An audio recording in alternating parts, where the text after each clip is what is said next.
All, all right, everybody. Welcome. Welcome back to the Black Carnivore podcast. So excited to be here. Kimberly is here. Kimberly is the fasting lady. So I knew she would be here and enjoy this topic. I figured it was a good time to do it because yesterday was Ash Wednesday, and I went to Mass. I got my ashes, and I'm all ready for Lent, and it's a good time to fast. It is prescribed by the church. So, how about you, Arian? You're not a churchy guy, right? Not at all. Yeah. Um, so yeah, for me and the other heathens out there, can you explain the significance of Ash Wednesday and fasting? Well, Ash Wednesday is the begins the 40 days of Lent, which is I think it commemorates the time that Jesus spent out in the desert. And it culminates with Easter. And, Easter is the day of celebration where we celebrate his resurrection. And so you get to break your fast on Lent. So I think maybe up through the Vatican I, like there were some big changes in the Roman Catholic Church in the 60s, and they reduced some of the fasting requirements, but in the Catholic faith anyway, there is a regular fasting requirement. Um, and It was interpreted as like fasting from, you're supposed to fast from meat on Fridays. And so that's where you get the Catholics eating fish on Fridays. Uh, Hmm. but there were stronger prescriptions for fasting. Nowadays, I think we, I think during Lent, you can fast. You're supposed to have like one meal, and then you can have two smaller meals, which should not add up to another meal. So it's kind of like, one meal a day, sort of. And then I think no meat on Friday. So I guess that would mean for a carnivore, it would be fish or nothing. Hmm. Hmm. Okay. Yeah. All right. So no red meat, no heavy meat. Well, it's going to be no land animal, period, basically, on Friday. I don't know. I don't know. I feel like, it's just the rule that I learned was fish, but, there's never any explanation, like you can't have bison. I don't, Right. that wasn't an option back then, so I don't know. So any of you all out there in the audience who are Christian and know Christian history better, please share your wisdom. But I did want to, put this on the table and just talk about different ways or different approaches to fasting. So it doesn't have to be, super draconian. The church does have, they have dispensation for people, I think for kids under maybe 15 or something don't fast. Pregnant women don't fast. People over 65 are, excused from fasting. And Hmm. nowadays, I feel like a lot of people do other stuff. So, my deacon was like, "Oh, you can do a rosary every day." And I was like, huh, maybe I'll fast. So, yeah, yeah. Okay, so let's see who's here. Kimberly, Shar, hey, Lorraine, so nice to see you. J Ray, oh, you're a Buddhist, cool. Evelyn, hi from West Palm Beach, and Misty Gonzalez, another Buddhist, awesome. Lisa from North Carolina. Wow, Misty, are you watching from Okinawa, Japan? Wow, wow. What time is it there? I'm going to be nerdy, It's y'all, if I'm tomorrow. It's right. tomorrow there. Jay Ray is here from California. Gail, blessings and a joyous Lenten season to everyone. Awesome. Mandel says eggs. Yeah, I guess eggs. I don't know. Eggs would, I guess, be fine on Friday, but we always had fish. So, um, yeah. Glenda, welcome. Good to see you. Shar is another heathen. Pat Jacobs is giving up dairy for Lent. Okay. And Tana Winter says, hi, welcome. Good to see you. And Mandel says, is Lent in the Apocrypha? It's absolutely not canon for Protestants, just a church tradition. Um, Is it in the who? so I don't know. The It's Apocrypha?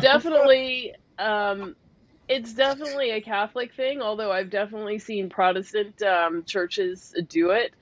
So, or do ashes, but not necessarily fast for Lent. But I think it is generally a Christian tradition to do some kind of fasting at some point during the year, not necessarily during the Lenten period. So I don't know. Hmm. I Misty says definitely, it's 9 I had, a.m. I had a coworker who did, I think she gave up red meat for Lent, or maybe it was just on Fridays. Yeah, I think it Hmm. was Fridays because she would specifically go to like an Asian place and get some sort of like seafood or something on those days. Hmm. Yeah. So, but I don't know how far they went with all the rest of the stuff, but I'm pretty sure she wasn't Catholic. Hmm. So let's see. Franklin says Thursday, my new favorite night of the week. Awesome. So Nice. glad. So tell me, so aside from like having a set schedule, and we've talked about that before. There's a lot of different ways that people do it. You'll hear people talking about alternate day fasting, otherwise known as ADF. You'll hear people talking about fasting for 24 hours, or doing an 18-6 or a 16-8, and that means fasting for 18 hours and having an eating window of 6 hours, or fasting for 16 hours with an 8 hour eating window. And then during that eating window, eating, one, two, or three meals, or perhaps, binging through the whole 8 hours. That's not the preferred way to do it, but that is certainly an approach that some people take. So,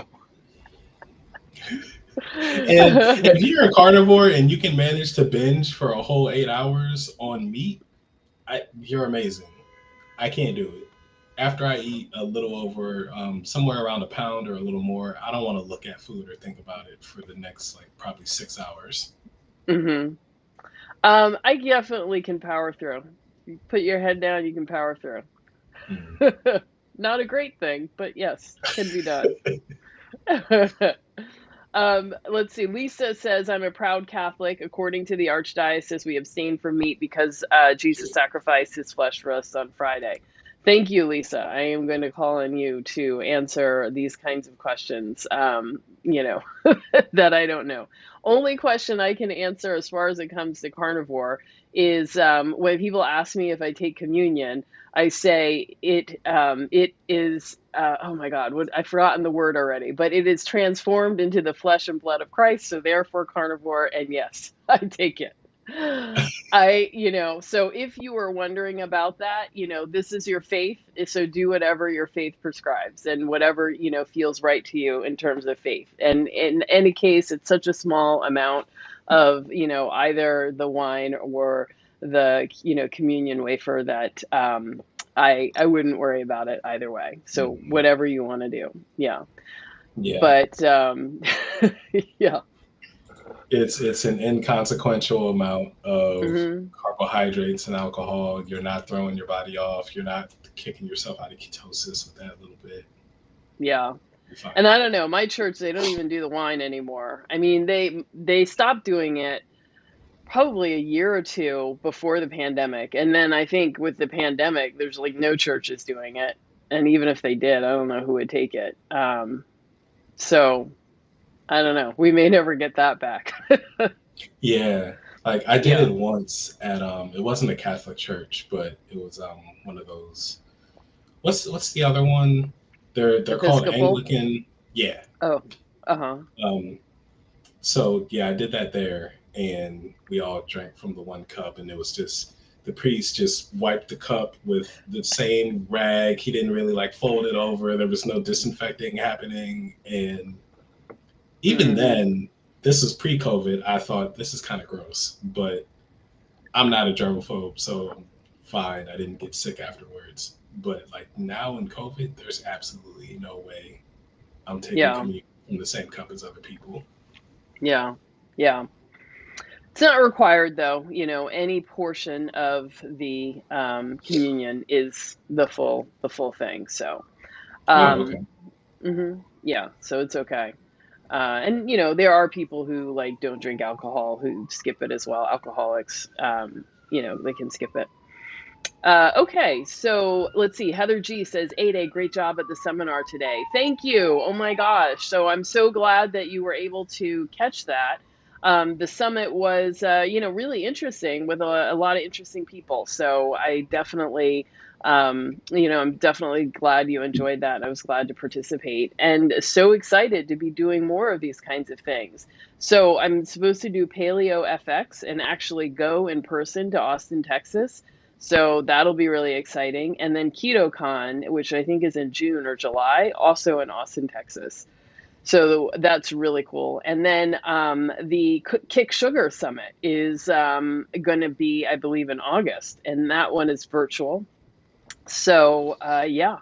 And like I mentioned last week, I was talking to, a friend of mine, and we want to put together, something like a Black Women in Low Carb organization and do a summit and later this year. So, stay tuned for that as well. And, gosh, we still have to organize our own gathering, or a real life gathering. So there is that as well.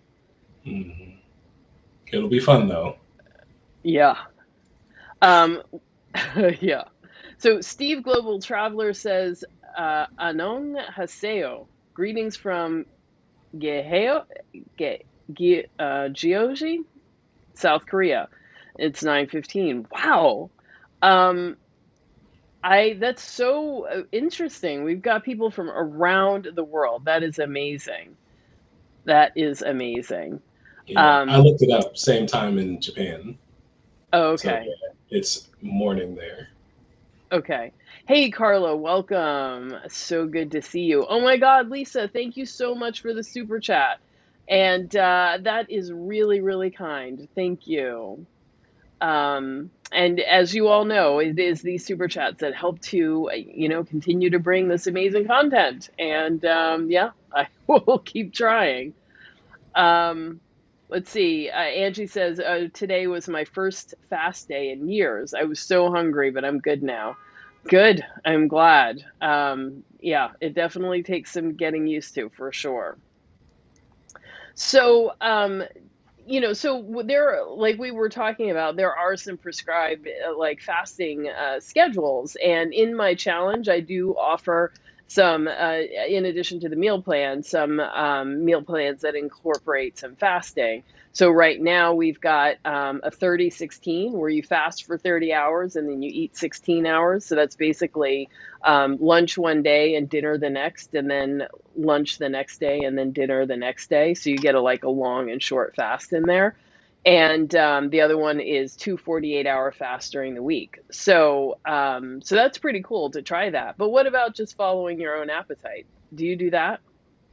Yeah, that's the fasting I do. So and I've been trying to stick to it a lot better lately because I think we talked a little while ago about like I mean I was having these cravings for like just to eat something later at night, so I'd end up eating like pork rinds or something. So I've pretty much Hmm. stopped that. I haven't touched pork rinds in a while now. It's been weeks, and I won't eat breakfast until sometime from like 11 to 2 in the like 11 in the morning to about 2 in the afternoon, and it's just me waiting until I get hungry, like until I actually feel hungry, not just it's 8 o'clock. I should get something to eat.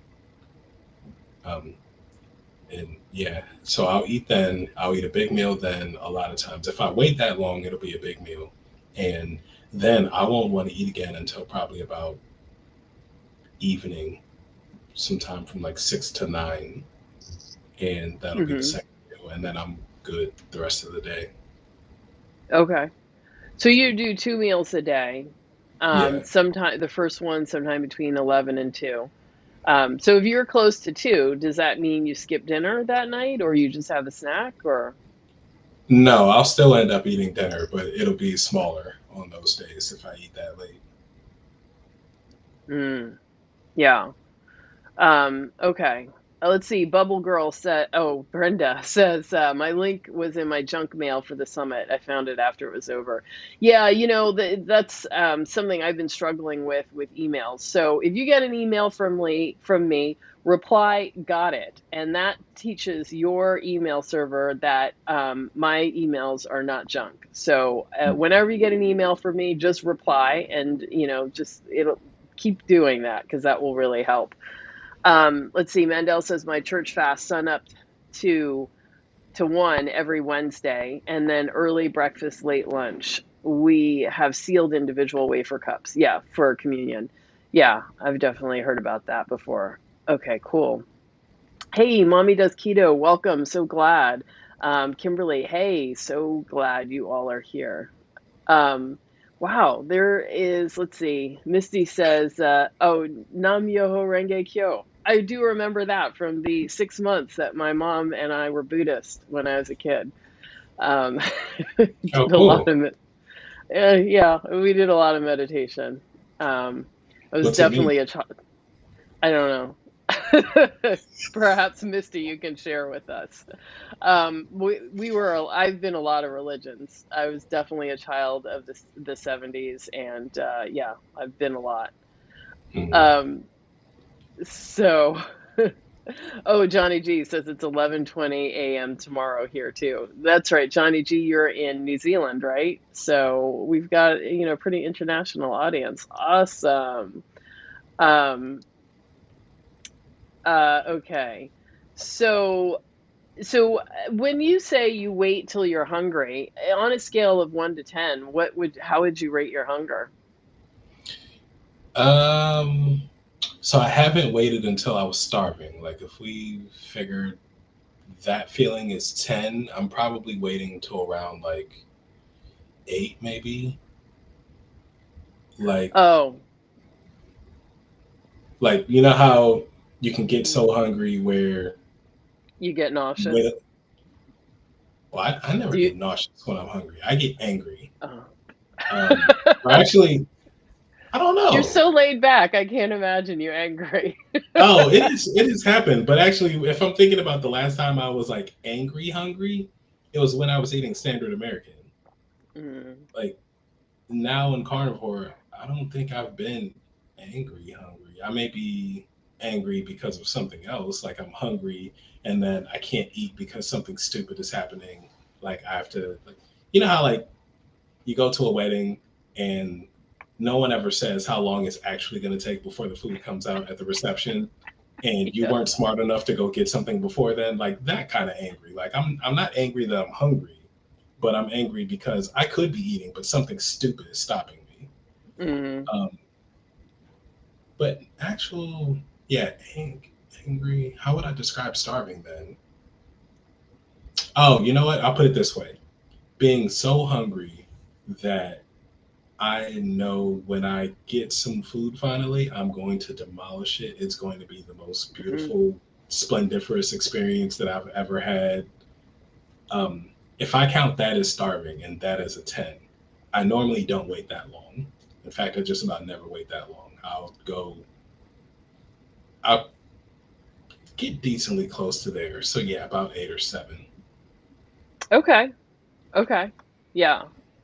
So I feel like when I was keto, I had a lot more of those hangry moments or moments where my blood sugar was dropping. And I remember like getting gum to kind of help with that blood sugar dropping. And Mm. I know that was just about getting the sugar and like raising my blood sugar and everything. And so I feel like, yeah, keto was helpful for me, but it did not, fully resolve the insulin resistance and all the other stuff that I had going on. Like for me, I really needed to take out all the other stuff. Yeah, and I wonder if when we talk about keto and we talk about like so the I've said before, and a bunch of other people have said like the reason they don't like keto is that it's too permissive, and that's why it doesn't work for Hmm. them. It's like Mhm. saying, well, you just have to stay below like 50 grams of carbs, which for a lot of people, me included, means it doesn't mean like if I accidentally have some carbs, it's okay.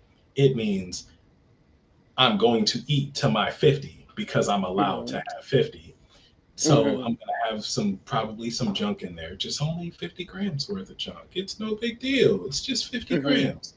I Mhm. wonder if the keto people who are literally only eating meat and like green leafy vegetables, like the really low carb vegetables, I wonder if they have the same hypoglycemia that like you're No. feeling. No, I don't think so. Because when I was really, really strict with keto and really just eating like lettuce and broccoli and then, meat, I didn't really have those problems. It was like when I would introduce the gum, the nuts, a lot of like dairy and stuff like that, that's when it really started being a problem. Mm-hmm. So, yeah, I think so. And I think it's important for people to note too, like, the carb thing, we're not eating zero carb on a carnivore diet. There are carbs in dairy, in some fish, the shellfish, there's carbs in liver. So, we're not at zero, on a daily basis, but it really is about how much but when you're allowing yourself to go up to 50, then you have to do all of this counting because there's no internal system to check Yeah. how much you're having.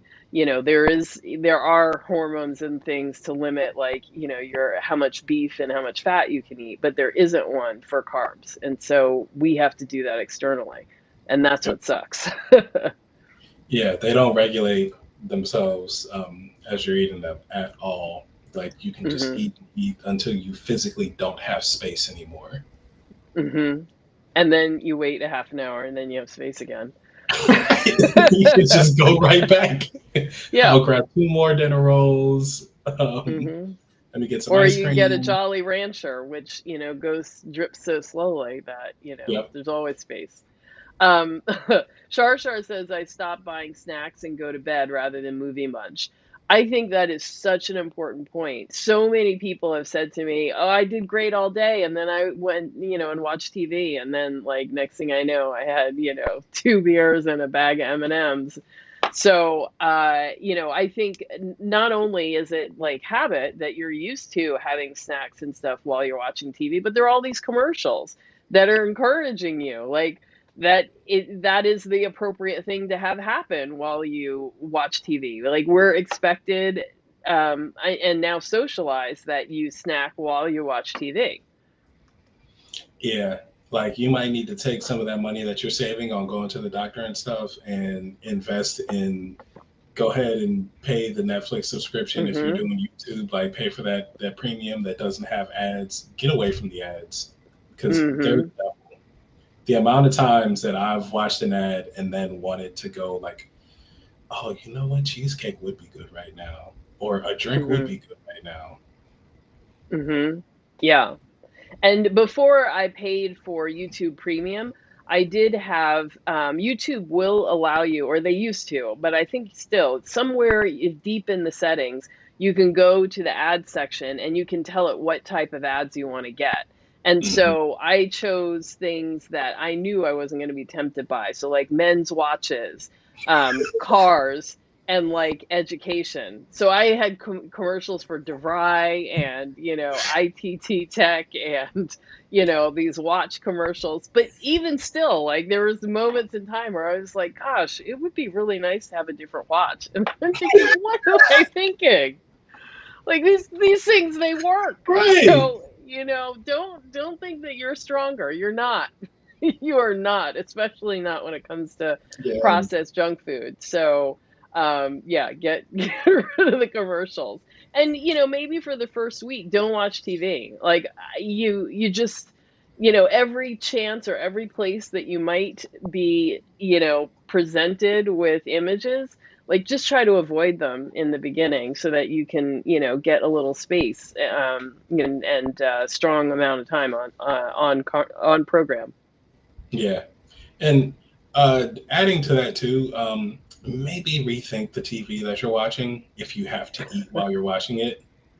I know, Like if you're it, probably bored. It's right, probably not if, that interesting. yep. If it's not interesting enough, if it doesn't have you like there with rapt attention, um, and you can just laze about, and we do this thing now where we're watching TV and on our phone at the same time. That's destructive in a different way. But yeah, if you feel the need to eat just to get through a TV show, rethink that show. Mhm. Yeah, I agree. I recently watched, was it Inventing Anna, about that woman who pretended to be a German heiress. I watched it because it's got the actress from Ozarks, and Mm, it was really interesting. So I was very captivated and not thinking about snacking at all. But I yeah, otherwise try not to watch stuff. Yeah. yep. Like yeah, I'm watching the Fresh Prince of Bel Air remake, and that thing has had me completely hooked. I know. It's not really a remake. It's more like they took the basic premise of the show and the characters and then made it into a drama. So it's a completely different show. If you go Really? in, yeah, if you go in expecting that, it's not that bad. Also, it's a teen drama. So you Okay. have to expect that too. Like Is that it, on Netflix? no, it's on Peacock actually. Okay. Okay. I the Fresh Prince of Bel-Air was fun the first time I saw it, and I was in that age group. I don't think I would be captivated at this time. I wonder. I, Yeah. I don't think I'd be captivated. I think it would be something cool to like put on in the background while I'm doing something else, but I don't think I would just Mhm. sit down and watch it Mhm. nowadays. Yeah. Yeah. I think a lot of sitcoms from back then are like that. Well, I mean, everything from back then is like that. Things don't stand the test of time. Well, So, or else we change, and the things that were entertaining to me. I mean, God, I was like totally into Beverly Hills 90210. And like now, it's like, what? What was I thinking? I I would hope. I'm gonna go out on a limb and say that I hope that some of the things that we liked back then are still good. Mm-mm. No, Nah. I don't think so. Um, but there are Yeah. some really great things that are out there now. So I just started watching this series called Small Acts. So all of you watching, I highly encourage you to check it out. It's on Amazon Prime, and it's a series of 5 episodes that are basically feature-length films about the Black Caribbean community in England, between 1960 and today. And Mm, they're all different periods, they all are different subjects, and they are fascinating. I mean, like, it's just, each one has been totally captivating, so I definitely recommend it. okay. But What's the name? anyway, we Small Acts, which I think is a reference to a Bob Marley song. Mm. um but we are not a movie review channel, so so let's get back to carnivore and Right. fasting. So I think that was actually a good thing to talk about, like, hunger and what hunger feels like, because it definitely changes from when you're on the standard American diet to now. And I feel like for me, like, my thoughts of food become really close together. Like, I can't go long ignoring hunger. So that's for me, that's what really hungry feels like. um Mm. and the stomach growling, like, that happens, but that can come and go, and Yeah. certainly if I go and exercise, like, it'll go and I won't be hungry again for another hour and a half. Yep. So or do something that's very captivating or interesting. Yeah. So Steve Global Traveler asks, were we always able to judge our true hunger, or did it develop after carnivore? And I can definitely say Yeah. for me, after carnivore, Yeah. when I before on standard American diet, like yeah, I knew I was hungry because I had low blood sugar because I was hangry. Hmm. I was like I'm not proud of this. I've literally screamed on somebody before because they were supposed to make pancakes and they were taking too long to make the damn pancakes. Never did that about a steak though. Never acted a Yeah, fool like that. But yeah. that wasn't true hunger. That was just low blood sugar. Hmm. That could have been solved by something as simple as a couple Jolly Ranchers or Starburst or something like just getting Yeah. sugar to the system. This kind of hunger though, um, where the food does taste really good and it tastes like nourishing good, not I'm Hmm. eating, I'm like consuming a drug good. This has only developed after um, getting my body on track, which has been carnivore. Yeah. There's an old French saying, hunger is the best spice. Mm, So, going into a meal hungry, like it doesn't matter what it is, like it's the most amazing thing you've ever had. yeah. So, yeah, that's really cool too.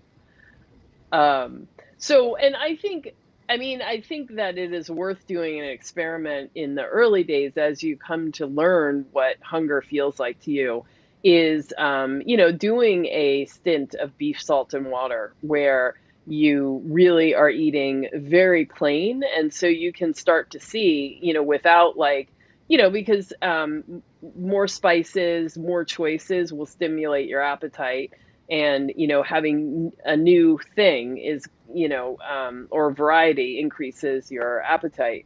So when you really pare it down and make it very simple, like you can really start to learn what is your appetite, how much do you need, and what does it feel like when you hit full. And in the beginning, I would notice that I would eat while looking at my phone, which I'm sure you're not supposed to do.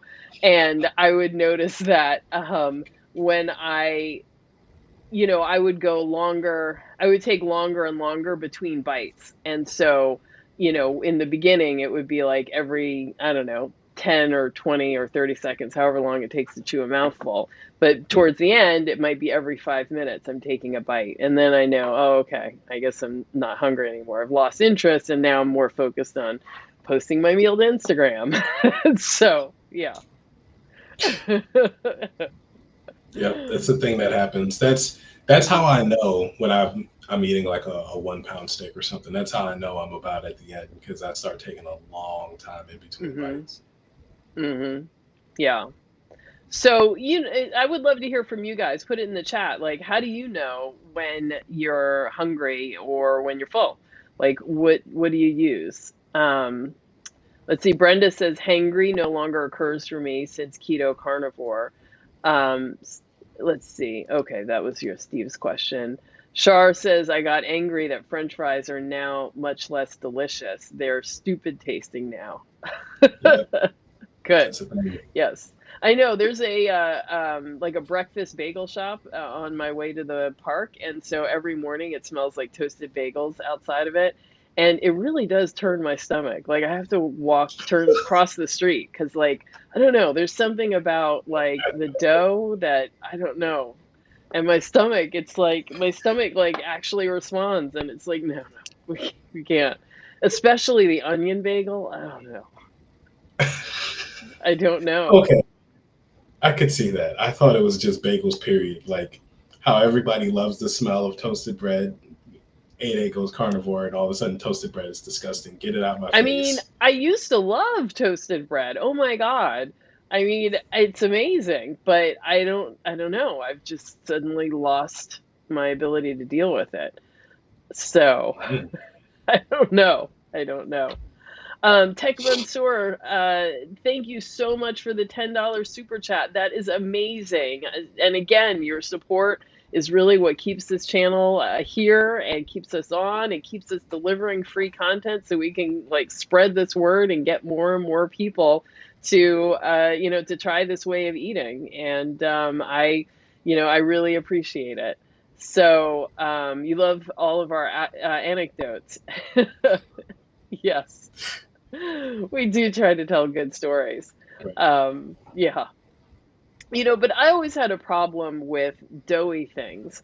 And I remember I used to get Cinnabon and I loved Cinnabon. And at like malls they pipe that smell in even if they don't have a Cinnabon because it makes people crazy. And but one time I got a Cinnabon that wasn't finished cooking in the center, so it was still doughy and like uncooked dough, and that turned my stomach so much. Like I don't think I've ever had a Cinnabon since then. And then once I got a hot pretzel that again was not completely and totally cooked, and that was it. I know I have not had a pretzel since then. Yeah. So I have always had trouble with bready things, and so bagels, I didn't used to like them as a kid because it was just like it's too much bread. Like I only, I can deal with one slice of toast, but a bagel is too much. Yeah. So I feel like Cinnabon has been like that since whenever you had it, because every time I've had one since then, or a piece of one, it's always been super doughy. They don't cook them long enough. It's gross. Mm. Oh, okay. All right. So maybe, yeah. So maybe I'm not the only one. I thought I was a weird freak because everyone's always like, "Oh, Cinnabon," and I'm just like, "Ugh, ugh." So I don't know. Maybe my stomach is like smelling the bagel, and it's like, remember? Let me remind you. Yeah. bread can be deceptive. We're not doing that. Yeah. So Mandela's asking about sleep. So how important is sleeping with fasting? How do you schedule eating with a swinging shift? When I do two kinds of normal days in a row, I feel good. I can fast. Hard to eat or fast with irregular sleep. Um, I so can imagine. yeah. So, when you work nights, like that's just always going to screw up everything. And I caught Ken Berry's live stream earlier today, and or maybe it was yesterday, and somebody had asked about, working nights, and he was like, look, there's just no way to get around it. It's not good for your body. You may need to Hmm. do it. It may pay well, and it may be what you do, and we'll just have to come up with other things to support you, but it is not, your body is just not designed to be like active all night. Um, so a lot of people kind of get messed up. And then fasting, for some people, I find like I can't sleep when I fast. So if I'm fasting multiple days, the first day and the first night I'm okay, but the second night I sleep like four hours, and then I'm like totally awake. Next night, 4 hours, if that, and totally awake.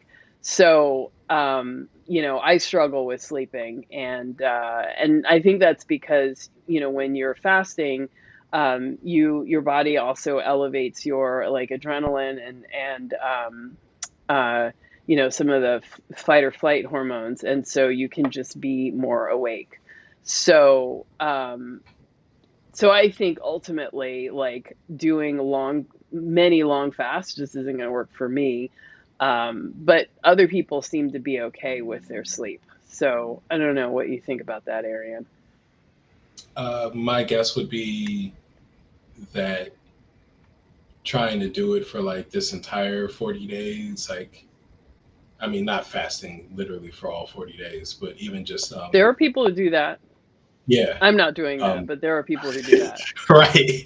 Like more power to them. I don't know how they manage, but even just regularly fasting, I think more than like 1 or 2 days a week, I would imagine that that's going to be really hard on your sleep schedule. Um, Hmm. I and mean, there's just kind lots of, of people who do like rolling 48s or rolling 72s, where they fast for 48 hours and then eat a meal and then go right back into another 48-hour fast. And I think for me, like I wouldn't be, I'd be sleeping every other night. And without that sleep, I mean, I felt awake, but it was like it's just too much time with myself, like in in the middle of the night, no one else is up, there's nothing going on, and I'm just with my own you company, just, and it's like, right, no. you just here looking at I you mean, like, bro, I'm tired of you. Let's go to bed. yeah, yeah. So I can't take it. But that's why shorter fasts are okay too. And, again, as I've definitely heard Jason Fung say, and lots of others, and Mindy Peltz, she's another good source for fasting.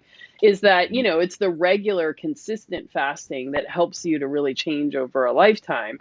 So, doing these long mega fasts and then not doing it again for a long time doesn't really, that doesn't change things. So it's far better to do, an 18-hour fast or a 24-hour fast or even a 36-hour fast, and on a regular base on a regular basis. Yeah. Like Mm. I was having this conversation with my mom the other day because I've got a cousin who's dealing with pretty severe diabetes, and I try to just pepper in the science because I realize if I go into a rant, it's gonna go over people's heads. I'm not prepared to give a whole lecture on the thing, so I'm probably gonna start like it's gonna start as a decent lecture and then it's gonna become a rant, and my message isn't gonna be heard anymore. So I just wanted her to understand that like you want to eat, you want there to be time in between eating. You need a lot of time in between eating, and in that time, you need to not be eating anything. Not like, oh, I'm not eating a meal, but I'm popping cookies every hour or something, because you want your body to have time to really lower its insulin levels. Like you need to lower the blood sugar, and then blood sugar's down, insulin's going to go down, and you can finally like you don't want to have a like constant high level of insulin. And if you fast for a while, your insulin's going to drop, during that long fast. But then if you go back to eating crap in between or eating all the time, you, you're counteracting a lot of the benefit of that fast that you just did. Hmm. Yeah, probably the worst thing that we've been told is to eat, many small meals a day to keep the metabolism up. And I can't tell you how many people ask me, I'm trying carnivore, what can I eat for snacks? And it's like nothing, no snacks. None. And that's hard for people to wrap their minds around. And so many people are like, well, I get hungry, and what do I eat at 4 o'clock? And it's like you eat more at lunch so that you don't get hungry. So Yeah. yeah, yeah, Yeah. If you eat meat till you're comfortably full, you are not going to want a snack after. yeah. Yeah, I mean, I felt like that was the nice thing. When I went keto, like that was the first time that I experienced being able to go 5 or 6 hours without thinking about food. Hmm. And that was like a new sensation for me. And I realized, how much like I just needed constant eating when on the standard American diet. Yep. Hmm. Yeah. It's a revelation when you finally start and you only eat like once, twice a day. Even only Hmm. eating 3 times, like literally 3 times, not 3 meals and a bunch of junk in Hmm. between, is huge. Hmm. Yeah. Um, let's see. Mr. Bogglesworth loves the new Bel Air. So excellent. All right. There we go. This guy knows. And mommy does keto. I love 90210. Um, Johnny Johnny G says MASH still holds up. There we I go. never watched MASH. I think I was too young for it. So I mean, I watched a few episodes while I'm waiting for something else to come on, but I didn't really understand, I didn't really understand it all. So there were probably some things that were good that I missed. I never watched Dynasty or Knots Landing. I kind of regret not seeing them, but don't not enough to kind of go back. Especially Yeah. like going back to a soap opera. That's a lot. Like Yeah. you're But putting a they mountain of were work ahead of yourself. but they were groundbreaking at the time. There was no other thing like that before. And then, we Mhm. had Diane Carroll, so that was like huge. But, um but anyway, I never watched it. And Heather G says Buffy and Angel. Okay, I take it back. Buffy and Angel does stand up. I binged watched them when I had COVID. I watched every single episode from beginning to What? end of Buffy. And then I switched to Angel and watched from when Spike joined Angel, and rewatched all of that season. So, yes, it does stand up. Buffy was a great show. It just was. Okay. So Gail says, Mandel, I used to work rotating shifts for a little over 10 years. Very challenging on your health. Praying for you, bro. Yes, absolutely. Yeah. Um, oh no, Meat Based Music says MASH was the worst. It was, I mean, it was a product of its time. There was definitely a level of sexism. I remember that from it. So now, as an adult woman, I'd kind of be like, oh, but, at the time, I think it was groundbreaking. Yeah. So That's I like don't know. my parents like watch westerns all the time, and I'll sit there on Sunday watching those with them, and I'll sometimes speak it, sometimes just keep it in my head. Like this was really racist. We were, this was super racist. Yes. Yes. Yes. But still, I think westerns really hold a place in a certain generation of men, because it did like promote what it meant to be a man. Like, it really there was a very specific definition of like, the code of manliness, and yeah, there's that for a certain generation, there's a real love. Yeah. Mhm. Okay, Steve, global traveler. Oh my gosh, you are amazing. I love this. A 49.99 super Wow. chat. Yes, thank you. Thank you. And that Awesome. is a testament. Yeah, that is a testament to, how a carnivore diet impacts our lives. And, to think of about people who are getting off of medications, who are not sick anymore, don't have to take all this, over the counter stuff. Like, there's real money saved when you go carnivore. Yeah. And I don't think people really think about all that. And I think last summer I put up a post on Instagram. I had a whole shelf in my kitchen cabinet where I kept, my Sudafed and Tylenol and Advil and Flonase and all of those kinds of things. And there was like an array of pills that I took. And I used to be on Benadryl around the clock. So Yep. I bought it generic and had huge bottles of it. And when I went carnivore, I like overnight, none of those things did I use, but I didn't really think about it. And then one day, like I moved them all to the top shelf so I could put other stuff that I was using down there. And then one day I was looking for something and I went up on the top shelf and I was like, oh my God, this is like a graveyard of a pharmacy. There were so many things up there that I hadn't even looked at. I had not even Yep. looked at in so long. And I was like, I can't believe I have not taken any painkiller. I have not taken any kind of antihistamine, nothing, nothing at all. And so I put up a post like, this is the most miraculous thing about carnivore. Forget about weight loss, feeling better, the mood is not taking all of this medication. And, to think that I was like swallowing this stuff by the handful, um, day in, day out. Yeah. So, yeah, there's real money saved. And It's Flonase huge. was not cheap. Flonase was No, not cheap. the stuff for sinus infections, the cough syrup Hmm. and whatever, like getting sick, um, it's easy. It's easy to deal with. Like my mom has basically a pharmacy inside the hallway closet, like three different kinds of cough syrup, a couple of different kinds of Sudafed type things, or Flonase type stuff. Like all that stuff is there. Probably all the different major painkillers that you can get over the counter.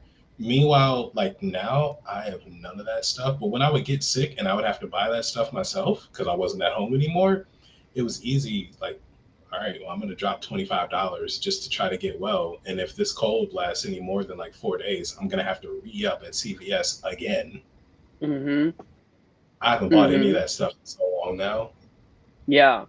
Oh my God, Mucinex was so expensive, and I used to get that all the time. And they Yep. were those big giant pills. Oh, Oh, so glad I haven't taken yeah. any of that. And Yeah. I even when haven't. I had, go ahead. I was going to say I haven't needed any in forever to the point that I think I gave my last Mucinex to somebody else.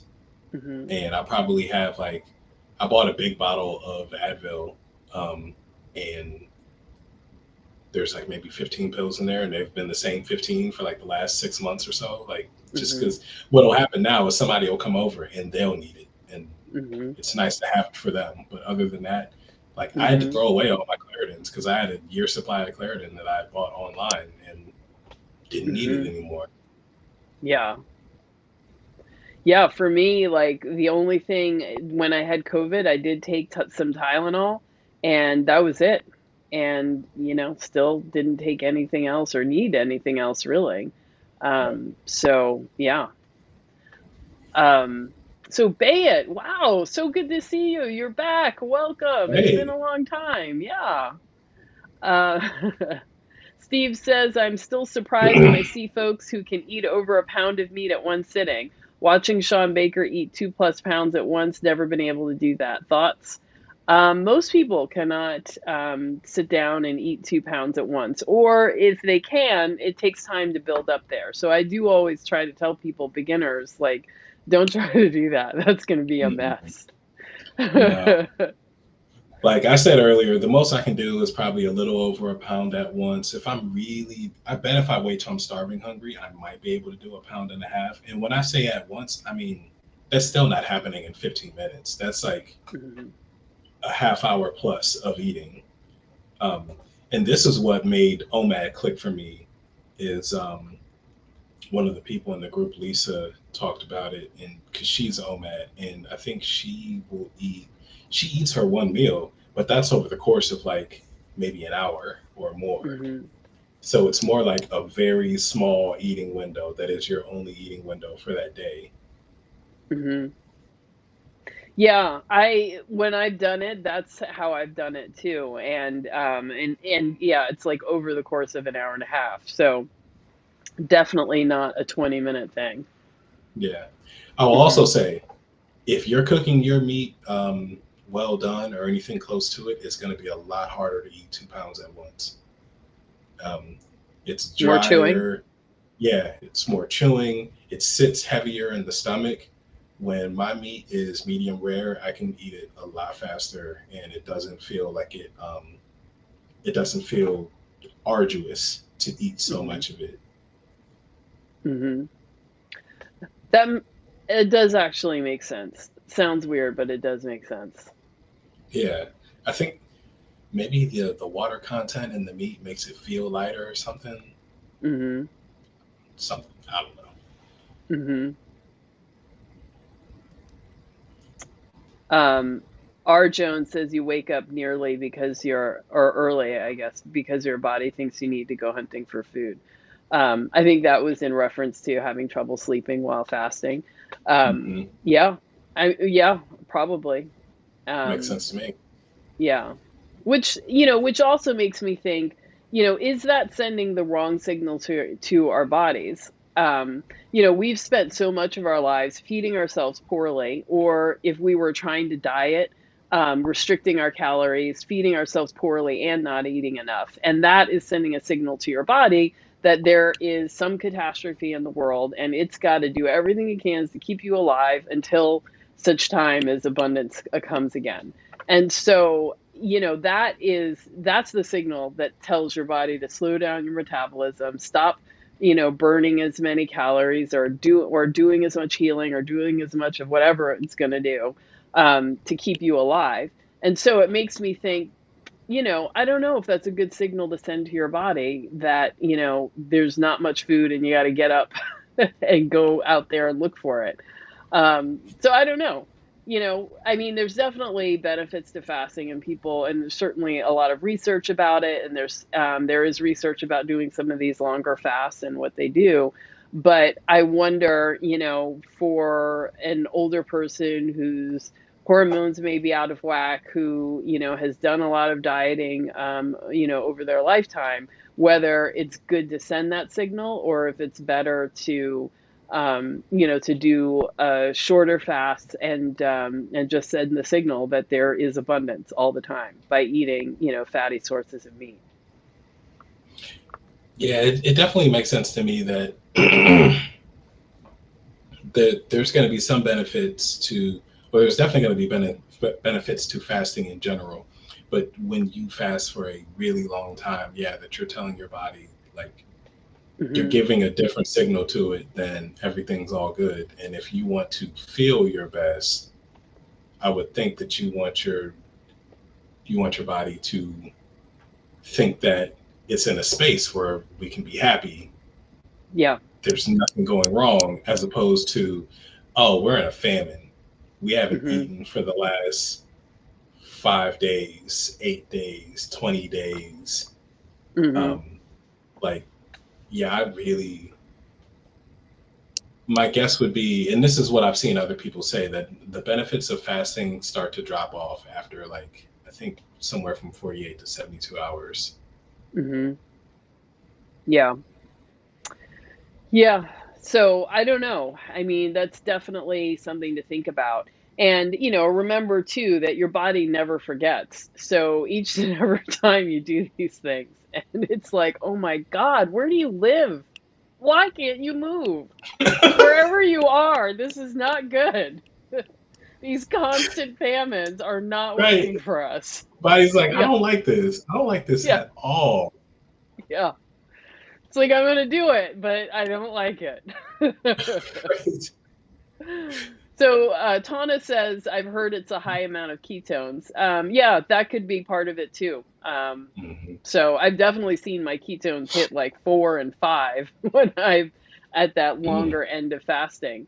But I don't feel good. Like I've definitely, by the time I'm hitting 50 hours, I'm finding my blood glucose dropping to the 40s. My ketones are really high, and I often feel weird and weak and shaky. So I don't know. I just don't think I can go that long. But that's me. Not every Some people just like love doing these 5-day fasts and eating on weekends, and they seem to do great. So I don't know. Different strokes for different folks. Yeah. Now Ramadan, okay, Ramadan is coming up. It says April 2nd. So that's 40 days as well, right? Or is it a variable number of days? But that is where you're fasting during daylight hours. So depending on where you live and what time of year it is, that could be some very long fasts. And I've heard some people say that they gain weight during Ramadan because there's so much feasting at night and at breakfast, or before dawn. So, there's been a lot of research on people who do Ramadan, who practice fasting during Ramadan, and there's a lot of health benefits even from that level of fasting. So Yeah. excellent. Um, Good thing it's April and not in like July. yeah, definitely. Let's see. Jay says, I used to eat 6 meals throughout the day. I was always hungry. Oh, God, yeah. And I remember too back then when I was trying to do it, I'm like, okay, so I'm supposed to eat 1,200 calories a day, and I'm Hmm. supposed to have 6 meals. So it's each meal is like 200 calories, and I was like, that's 2 bites. Like I was like, I can't. How am I supposed to? How is a meal supposed to be 2 bites of food? I'd still be hungry, and yeah, that was a nightmare. Yeah, especially trying to calorie restrict and eat 6 meals a day, you are just Hmm. resigning to never, not a once, ever be satisfied. Exactly. Never, never. Yet when I worked at Weight Watchers, there were so many women that lived years of their lives that way. And then they would come to me, by then they're like in their 50s, and they're like, I can't lose any weight. And I still have like another 20 or 30 pounds to lose, and if I eat more, I gain weight. If I eat the same, like I gain weight slowly, but they're like, I can't eat any less. And I'm looking at their logbook, and I'm like, yeah, you can't eat any less. Like there's nothing we can cut. And you still have like a healthy. I mean, I didn't think even then it was healthy what they were eating. So I was like, man, in my head thinking that is the worst situation to have years of all of this restricting. And now at this point, you can't, I mean, you can't eat. Yeah. Yeah, like the restricting isn't doing anymore. A friend of mine was really excited that she had lost like 8 pounds or so, and then she was like, "I'm gonna celebrate by going out and getting a burger." And I That was probably all could have six kept it pounds. That right, was all six and pounds right there. I probably could have kept it to myself, but I said, "Just don't eat the bun." Mm, And she was like, "No, I'm not restricting anything. I'm just eating less." mm, And I said, "Okay, as mhm. long as that works for you, you didn't ask my opinion, so I'm shutting up." But Yeah. this eating less thing does not work. I've seen Hmm. so many people, and I know myself it doesn't work. And then I've seen a ton of women say it does not work. Hmm. But all right, Yeah. God, how many times have I like done that yo-yo? I did great on my diet all week, so I'm gonna, splurge on this, and then boom, I'm right back where I started on Monday. right, Whew. So glad I'm out of those days. yeah, Yeah. Um, let's see. Kalila does OMAD most days and doesn't feel the need to snack anymore. nice. Um, Mommy does keto. Yeah, Charmed was a great show. Golden Girls, that stands the test of time. I have watched that one over and over. Yep. Um, hey, welcome to see. It's so glad to see you. Um, Hey, Mr. Bogglesworth in masculine films. Okay. Um, and Johnny G, I'll stand with you on MASH. Oh, no, I'm sorry. Says MASH was a good show that stands the test of time. Jay says, yes, may those allergy pills rest in peace. Absolutely. mm-mm. Yes. MacGyver broke the Western. That's true. I'm going to say that's true. That became the new definition of manliness. Oh, okay. Yeah. Let's see. Kimberly says yes, and dry fasting boosts your immune system. Um, that is one approach. Um, let's see. Jay says I have terrible allergies. Dairy is the culprit. I'm clear when I abstain from dairy. Yeah, Mm. yeah. So as you've all heard my story, when I stopped eating dairy, when I was carnivore, in the beginning I was still eating dairy, and then I decided to try and stop it. And but I mean, right away, I my asthma went away, and I was able to stop using all of my allergy stuff. So up until I took out dairy, I was still having the Flonase and the Claritin and all that other stuff. But it was like, within days of coming off dairy, all that went away. I was so sad about it. But, after a couple of days of no dairy, like, in the beginning, I was like, oh my God, how am I going to eat a burger with no cheese, scrambled eggs with no cheese, and, this with no cheese. And then I did. And by like day 3, I was thinking, why did I think I couldn't eat any of these things without cheese? And I was kind of like, but your tastes change, and it's fine. Really, life on the other side of dairy is fine. And somebody reached out to me today and asked me if I had tried raw dairy. And so some people claim that raw dairy, has a different response, and you won't have any of these troubles on raw dairy. So that may be true. I have opted not to try it. My struggles with breathing were really bad, and I just don't want to go back to that again. So I have not tried it, and I'm fine with not having dairy. But if you may decide you want to try it and see if there is a difference with raw dairy and raw cheese. I don't know. There might be. Yeah. I guess I don't have the dairy activated allergies, not nearly as strong as you do, so I couldn't Hmm. test that. But I did have some raw milk and raw. I think I've actually still got the raw butter. I never used it. Um, Hmm. but yeah, the raw milk didn't. I didn't have the lactose intolerant reaction with the same amount. It took. No, I was fine. I bet if I drank that whole gallon, I might have had a problem. Like if I drank Hmm. all that at once, but like a glass at a time, I was fine. But like Hmm. I don't need dairy that bad in order Hmm. to keep doing that Hmm. because it's Hmm. expensive. Hmm. Yeah. I don't know. I mean, I wonder now whether, like, at the time I was, so inflamed that, that even a little bit of dairy was causing a problem. But now, after years of being off of it, maybe I could handle an ounce of cheese, every now and then. But I do feel that cheese would come back, with the bang. Like when cheese is one of those things where you're like, "Oh, I'm just gonna have a little bit." And next thing you're having it at every meal every day. So I don't know. I don't know. Yeah, I do have an asthma inhaler, so I could do the experiment, but I just, that feeling of not being able to breathe really sucks. right. It Don't do really it. It's not sucks. worth it. Yeah. And that last night, I woke up probably about 4 a.m. and I just could not breathe.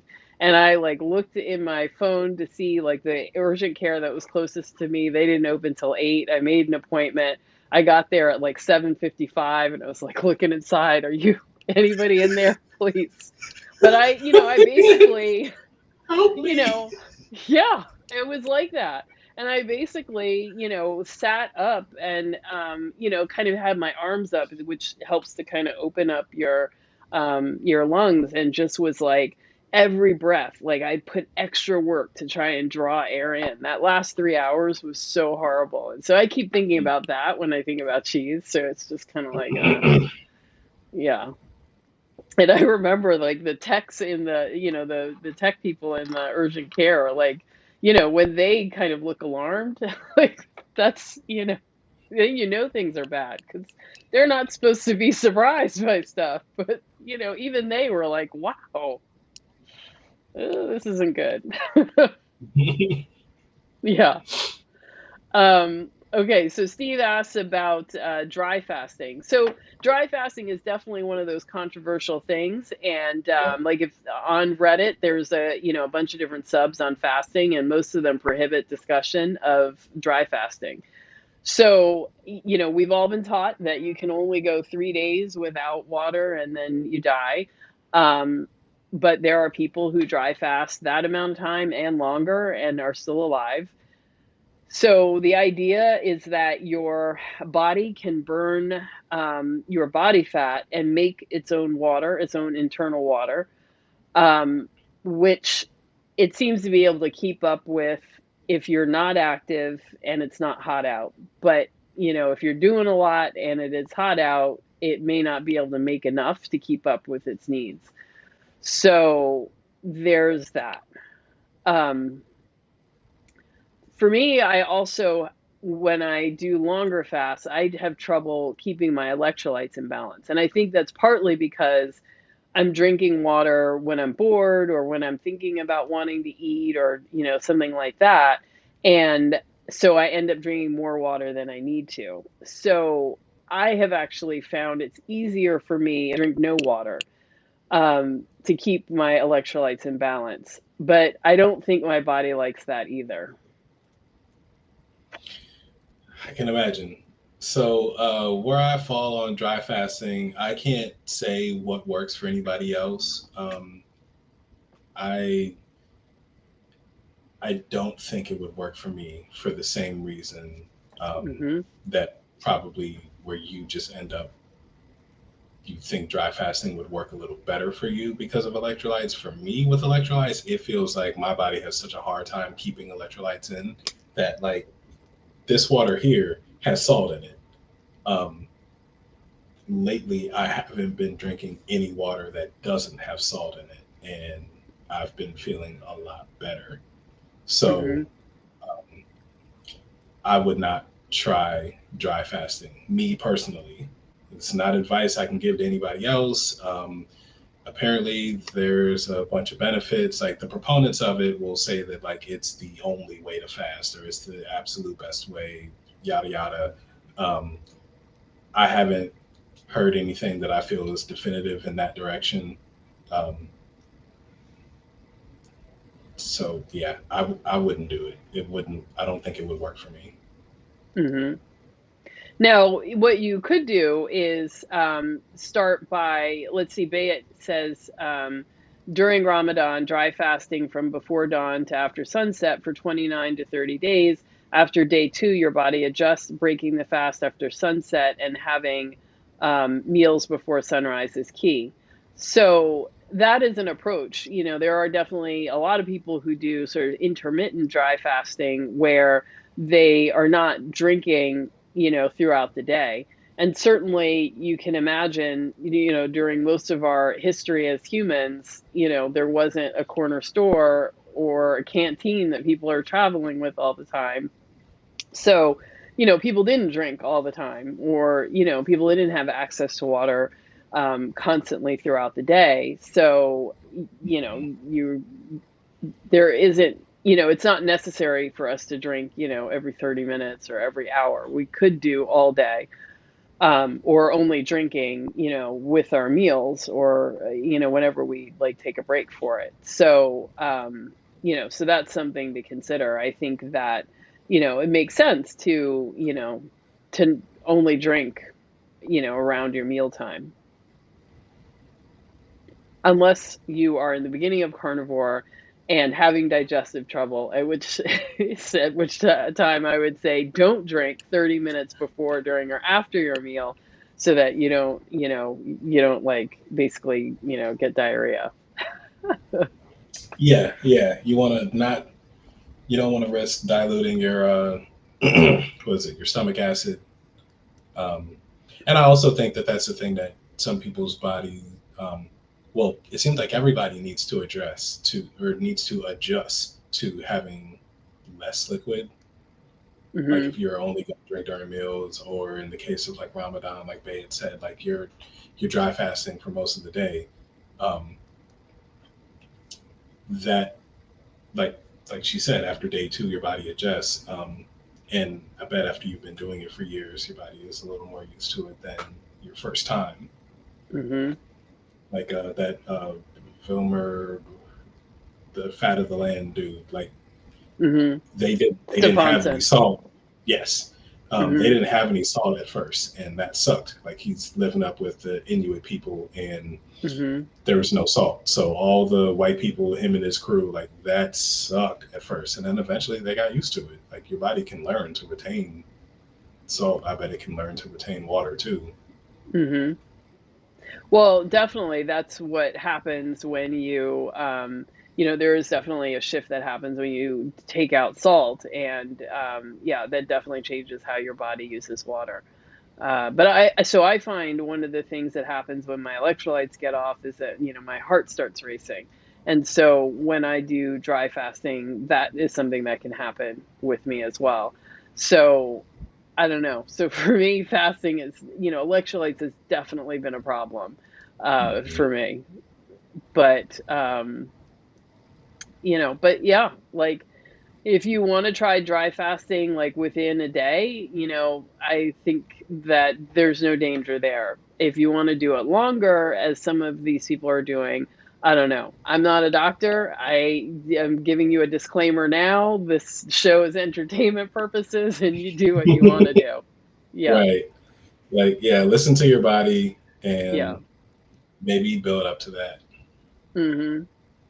But, you know, people do all these biohacking things, and I do think it's interesting to try these things. So if you want to try it, you know, try it. But if you at any point feel unwell, you know, don't keep going. Drink some water, have some food. Yes. You know, so when you're fasting, well, one, when you're fasting, always carry salt with you.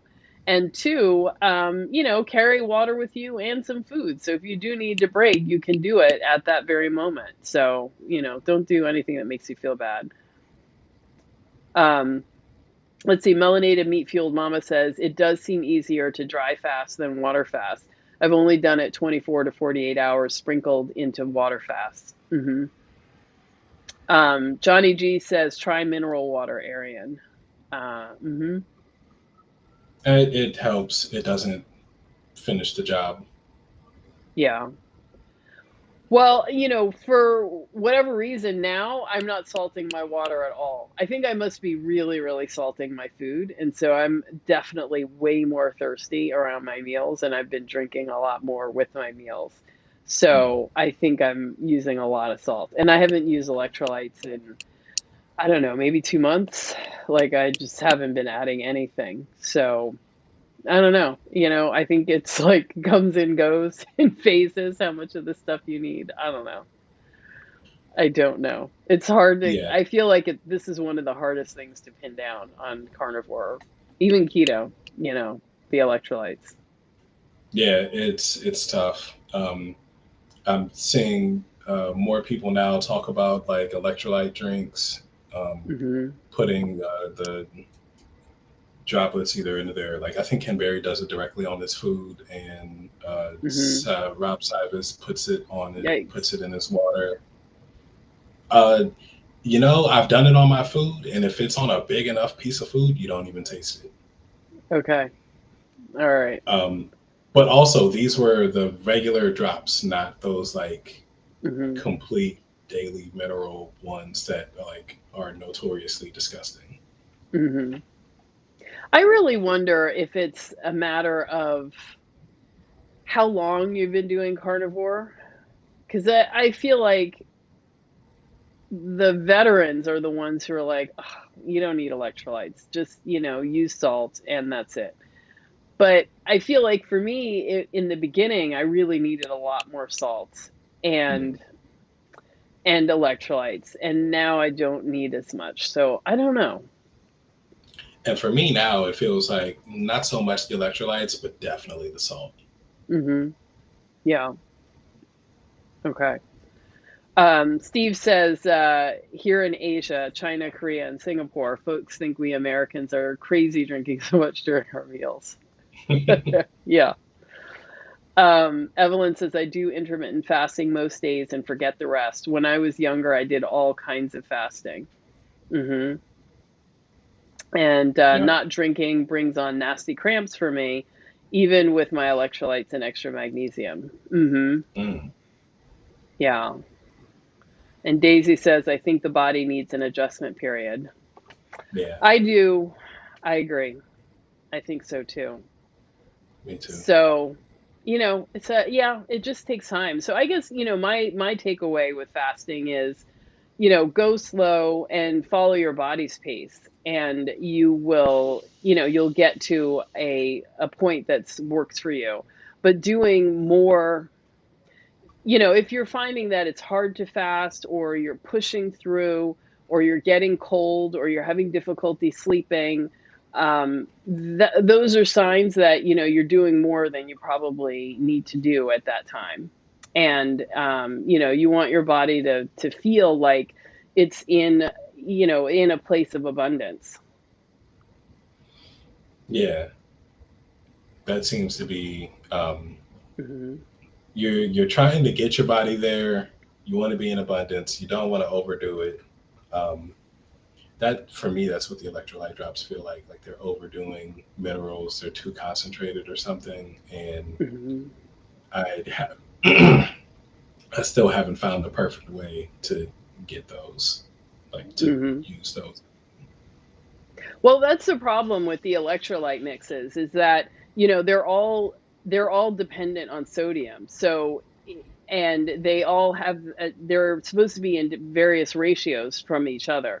So Hmm. you don't know what you're low in at any given moment. So you take the electrolytes, and let's say potassium is low, but the others are high, then your body's going to dump, you know, all of them except the potassium, to try to keep them in the right ratios with your sodium. And so you end up adding the electrolytes, and you further imbalance them, because you're getting more of everything, or depending on what you're taking. Not these All of these electrolyte mixes have different ratios of the electrolytes as well.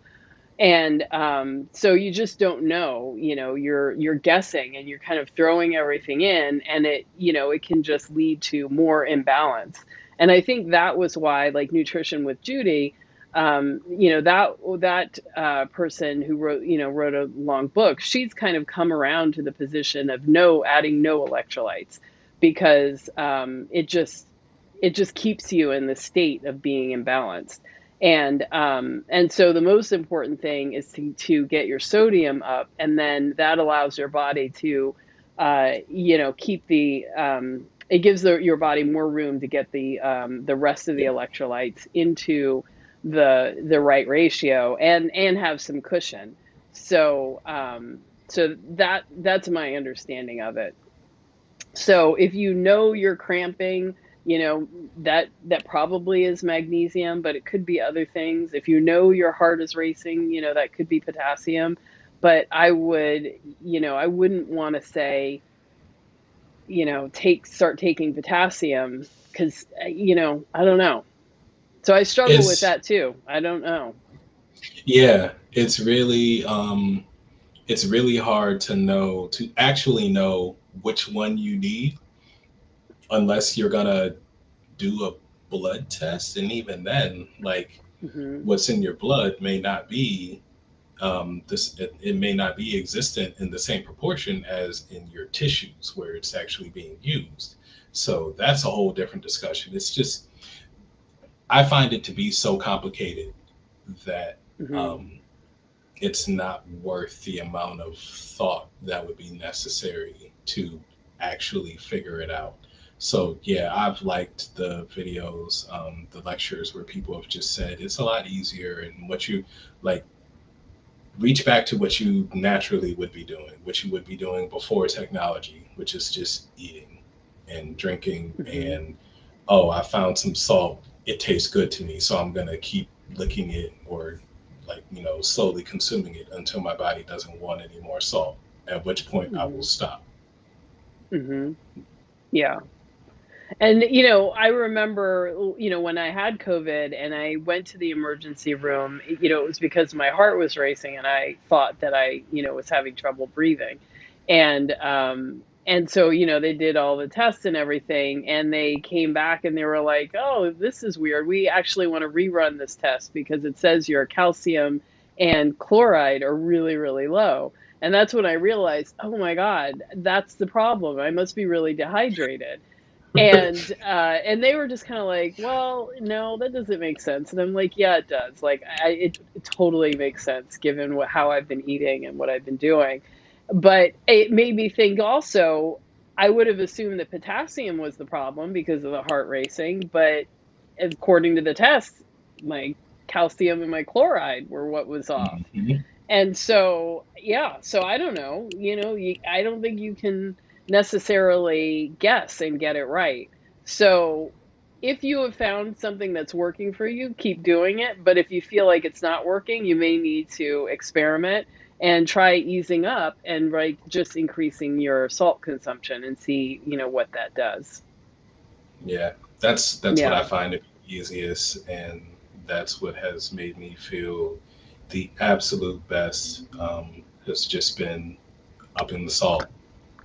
And it's Hmm. it's just like you said, way back when we did like the intro to Carnivore video. It's like whatever Hmm. you think salt is, or whatever you think like is a lot of salt, it's not. Hmm. Go Yes, higher. definitely my capacity for salt has increased, dramatically. So I know if anybody else ate my food, they'd be like, what is this? Is this salt with meat flavoring? Yeah. Yes. Dude, yeah, I just today had some sort of roast. I can't remember what it was, but I sprinkled salt on it, and then like I could see the salt on the meat, and still thought, Hmm. I think I want some more. The whole Yeah. another sprinkling. Now I can really see the salt on it, and I go to eat it, and oh, it's delicious. Yeah. Yeah. Yeah. Now, Evelyn says those people that eat tons of meat probably get enough electrolytes without supplementing. I still find it hard to eat much as a postmenopausal 72-year-old. So that is a great problem. I mean, a great Hmm. point. So you're right. It depends really on how much food you're actually eating. And, if you're a small person and have a small appetite, it is, you may have a trouble getting all the electrolytes. And so you may be that person that needs to continue supplementing. So I think it really depends on how you feel and your own personal experience. And Yeah, there are people who do better with no or less salt. I definitely have a couple of, clients that I've worked with who, their blood pressure goes up when they have more salt. And so they do better when the salt is lower. So, it's not, there isn't one set way of doing this. And don't listen to those people that tell you like you have to have this amount. Like it's variable. yeah, and that the blood pressure thing especially, Hmm. that really depends on where you are in healing and has your body regulated down to the point where high blood pressure isn't an issue anymore. That will make a huge difference on whether you can stand to have salt or Hmm. not. Hmm. And I think that there are some people that just don't do as well with as much salt. So I Hmm. do really think it's it varies. And, you don't know. You just got to experiment and see for yourself. And it's probably going to change from season to season. So, in the summer when you're sweating more, you're going to need more. In, winter, you're going to need less. So, there's so many variables. And so you just kind of have to go with how you feel. Yeah. Hmm. So Evelyn says, I have a problem keeping sodium up. Yeah, I get that. And I remember in the beginning when people were first starting to talk about like sodium on keto and making sure you get enough, there were people taking like, salt water in, like a shot glass and putting like, like a teaspoon of salt and drinking it down like that. And I remember I did that one time and it was like I had swallowed a bomb. I mean, my stomach was Yep. like, what the fuck was that? And it Yep. was so painful. Like it was like burning a hole through my stomach, which I guess it literally was. It was like, oh, it was the worst thing ever. I was like, I don't understand how people are doing this or why they're even doing this, but it was awful. Awful. Yeah.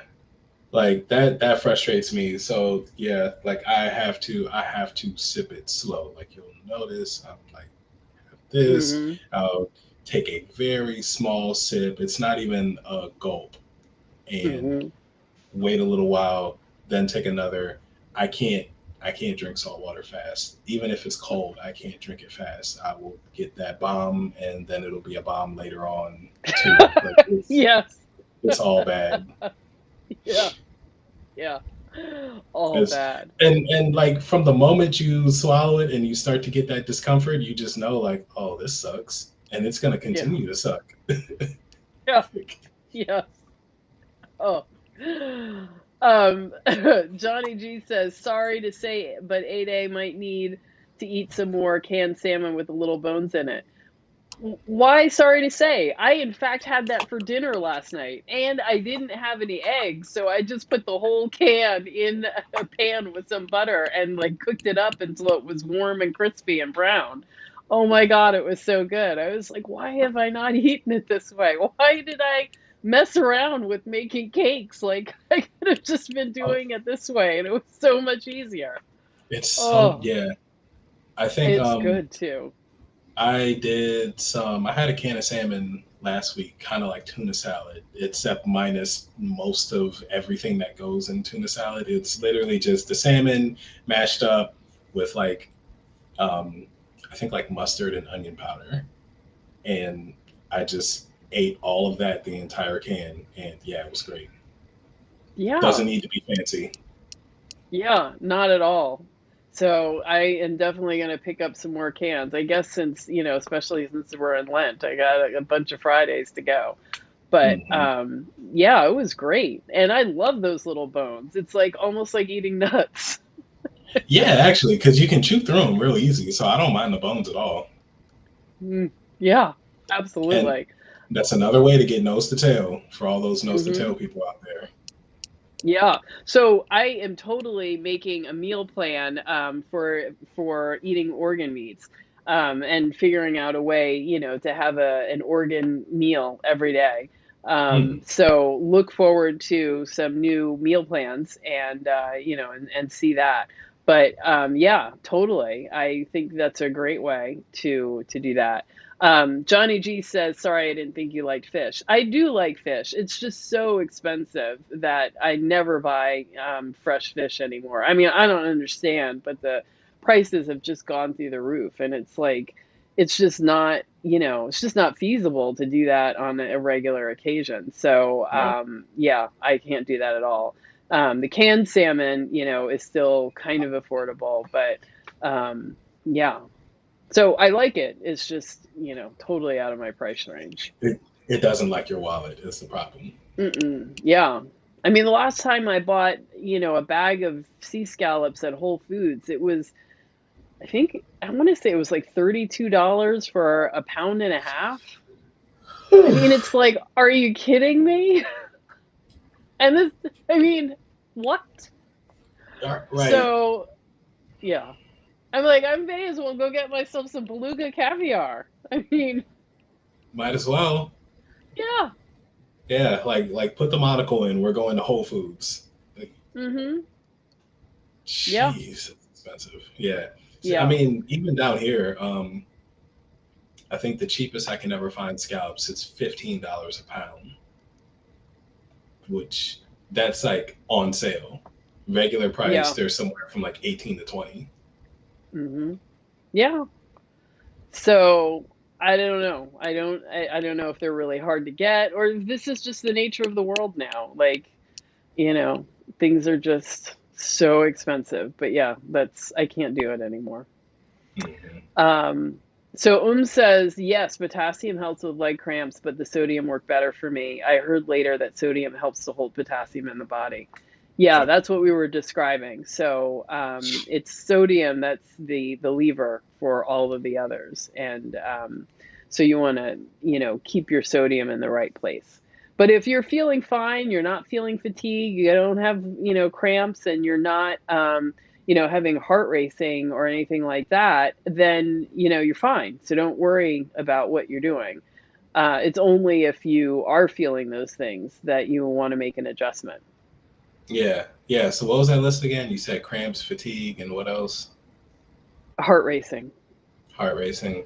I'm gonna go ahead and add constipation to that. Was one of the other Oh, ones. yes. Yes, Yeah. definitely. And that fatigue is real. Like I'm getting myself Hmm. back on track now, but like when I was feeling great and like having enough salt, like all of Hmm. a sudden my sleep went perfectly back to Hmm. normal. Hmm. Yeah. So let's see. Mandel says butter and canned salmon. How many cans? Um, So I had the one can, that's like this big. I don't know how many ounces. It's like 12 ounces, or I don't know, 8 It's, ounces of salmon. I think it's more than that. If it's the normal size, like the average can that is always Hmm. around, I think those are like Hmm. 14 ounces. Yeah. So I had one of those cans. And so right now I'm totally into browned butter. So I put it in the pan, the butter in the pan, let it turn toasty brown. But you got to watch it because it goes from brown to burnt really quickly. Mm. So when it gets browned, then put, the meat in, and it gets a nice brown, sort of crispy crust. And then, I kind of turned it and turned it. And so that's how I cooked it. And Mandel, I am working on a preppers zombie apocalypse meal plan as well. So there's a guy Nice. that I've been talking to on Messenger who has an unusual living situation, and he has to eat. Everything has to be dried or add water. And canned, and so he has come up with some really creative ideas, and I was like, okay, let's put this together into a meal plan. And yeah, and let's put it together, and we're working on an Alfredo sauce that you just add water, that's all Mm. carnivore. Yeah. Yeah. Okay. I'd Yeah. be interested to see how y'all make that happen. Yeah. So yeah, we'll see. So I will share that as soon as I get that done. And yeah, Evelyn says salt acts as a laxative in large amounts. Yep. Yes, it does. Um, yeah. used to drink 32 ounces of water with 1 or 2 tablespoons of salt in the Master Cleanse diet. Has everyone done It's a that lot. diet? Has everyone done that? Because I remember there was that little green book, or it was like yellow or green, and you were supposed to drink that water every morning, and you never knew when it was going to hit. It might be right away, it might be 2 hours later, so you couldn't leave the house, and then and it would just sit in your stomach like a brick until it started to move through. It was awful. I think I did 10 days, 10 or 11 days, and then I was like, I cannot. And you're supposed to do it 14 days. And I was like, I cannot continue, and I can never, never drink this stuff again. So is that the one with the cayenne pepper and the honey? Maple syrup. That's what. Yeah, maple Yeah, syrup. yeah, Ugh. yeah. Yeah, 1 to 2 tablespoons in 32 ounces. That's a ton. hmm I put a And and it teaspoon was in warm. 16 ounces, and I drink it hmm slow, and You were it's supposed to cold. drink it fast and warm. Yeah. So, yeah, y'all might as well. It was just natural X-Lax y'all were taking every day. Yes. Yeah. But that's what it was designed to do, because it was, a cleanse. So, it was designed to do that. And then you drink all the sugar right on top of it. So, yeah. Which, Um, ugh, terrible, yeah. bad ideas. But, that persists. That diet for some reason persists. And so everyone has done it at least once, in their 20s, teens or 20s, and then they just never seem to be able to do it again. I remember Mm, when Beyonce was doing it, and I was thinking, well, now I can imagine what she's doing in the morning. yeah, It's not what I want to be imagining, but yeah. like Yeah. we know you're not going to talk about it, but I know. Yeah, I know. Exactly. Um, Jay Rice says, I haven't done the cleanse. I respect my bowels. I'm stunned. Same You're in here. LA. Like, I would think that it's like a rite of passage. I was in LA when I did it. It was like, everybody did this, but people do wacky things in LA, and it was just, it was the thing to do at the time. I heard of it right after college, and it sounded disgusting. And I said, nope, nope, nope. That can't be healthy. That can't be the way, the path to health. hmm Yeah. No, it's not. It is not. Mm. Okay, we have been on for, oh my God, so long. It's been really hard to do these 30-minute sessions, and so I guess that is just not happening anymore. I really do enjoy hanging out with you guys, and with you, Arian. So I don't want to skip them anymore. So I guess we're gonna keep going long. Yeah, those half-hour ones where it was like it would be as soon as we got into the swing of a conversation. All right, so Yeah, time to wrap up. yeah, yeah. But yeah, but it's I have to just keep trying to experiment and do different things. But I think the last video did really well that I published, and I'm really glad that you all enjoyed it. And I have some more interviews. I've just gotten behind in my editing, so I've got to get those out. And yeah, so we'll get back to our regularly scheduled programs. Nice. Yeah. So, all right. Well, okay, everybody. So thanks for being here, and we're going to wrap up. And I encourage you to have a fantastic carnivore week. Those of you who are in the challenge, you're doing great. I'm really proud of you, how, great you're starting off. Those of you who aren't in the challenge, you got to join the challenge. You got to see how much fun it is in there. And you're going to do great, and start fasting. Start trying to see how you can push on through a little bit, and see how you feel, see how it goes. All right, everybody. All right, have a good one. I'll see you later. Good night.